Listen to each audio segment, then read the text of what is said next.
wako ni profu sunge ndava chokwadi unotochiziva wega waida kuti ndigofuga rangu ndega waida ndisvike piko ndichikupega ndiwe wakasiya wandikwidza enga wakandidedera pandekuda saka manje naswa kudeiko ii ndavhundukapo wandifonera mashura naswa mbotyaiko uri nyoka murenje handichakutembe wasvita ndivenge rudo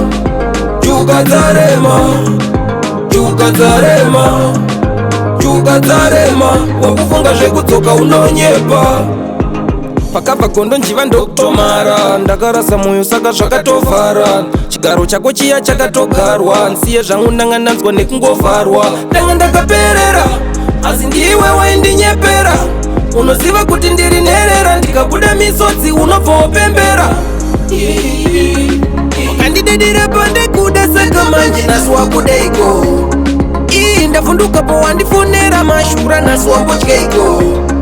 uri nyoka murenje handichakutembe wasvita ndivenge rudo chukadzarema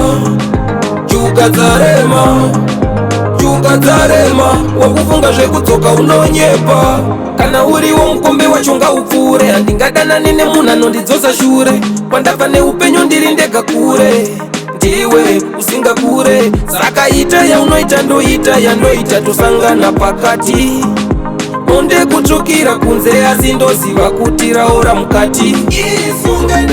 wakandidedera pandekuda saka manje naswa kudeiko ii ndavhundukapo wandifonera mashura naswa mbotyaiko uri nyoka murenje handichakutembe wasvita ndivenge rudo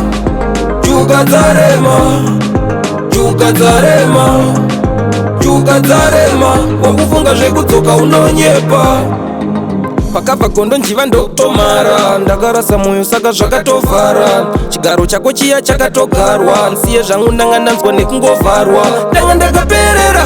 asi ndiwe waindinyepera unoziva kuti ndiri nherera ndikabuda misodzi unobva wopembera wakandidedera pandekuda saka manje naswa kudeiko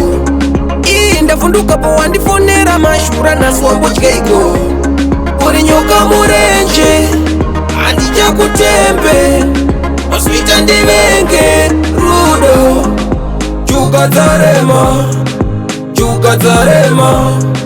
chukadzarema wakufunga zvekudzoka unonyepa